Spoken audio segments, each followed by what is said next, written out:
अंकित, शिवम, तुम दोनों अपने बैंक का डिटेल दे दो ताकि मैं तुम लोगों का सैलरी ट्रांसफ़र कर दूं। ठीक है साहब, काम खत्म हो जाए तो अपना बैंक डिटेल पहुंचा देता हूँ।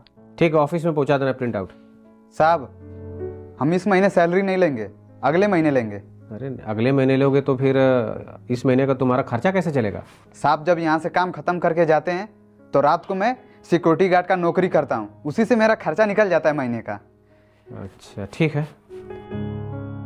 ये ड्रिल मशीन बहुत काम की चीज़ है, अगर ये नहीं होती तो घंटों का काम मिनटों में नहीं हो पाता। अंकित कौन है? जी मैं हूँ। अरे तुम अपना बैंक डिटेल नहीं दिए हो, 2 महीने हो गया। साहब, 4 महीने का एक ही साथ सैलरी दे दीजिएगा, उस टाइम मैं आपको अपना बैंक डिटेल दे दूंगा। ठीक है, और तुम्हारा सैलरी मिल गया ना? जी साहब, आ गया है। ठीक है। अंकित, पूरे 1 साल हो गए आज, तुम अपना सैलरी क्यों नहीं ले रहे हो? तुम्हारा पूरा सैलरी मेरे अकाउंट में बैलेंस पड़ा हुआ है, मुझे दिक्कत हो रहा है भाई। 1 साल हो गया? साहब, कितना पैसा हो गया होगा?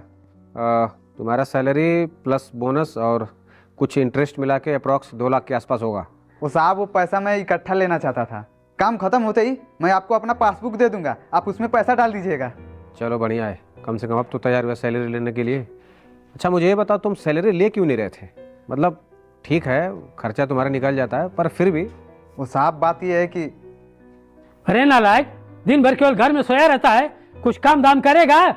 इस उम्र में बच्चे जो है अपने माँ बाप का सहारा बनते हैं और तू बाप के सर पे बोझ बना हुआ है। तेरी 2 बहनों की शादी किया, उसमें तो तुमने कुछ किया नहीं।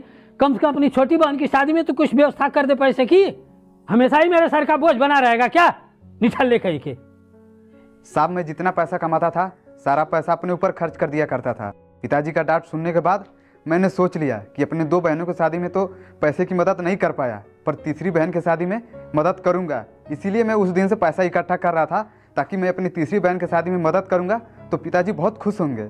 अच्छा मुझे एक बात बताओ, लेट से कि अगर मेरी कंपनी का दिवालिया निकल जाता या फिर पैसा मैं देने के लिए सक्षम नहीं रहता आज की डेट में, तो फिर तुम क्या करते? साहब, मेरा पैसा चला जाता, मेरी किस्मत नहीं।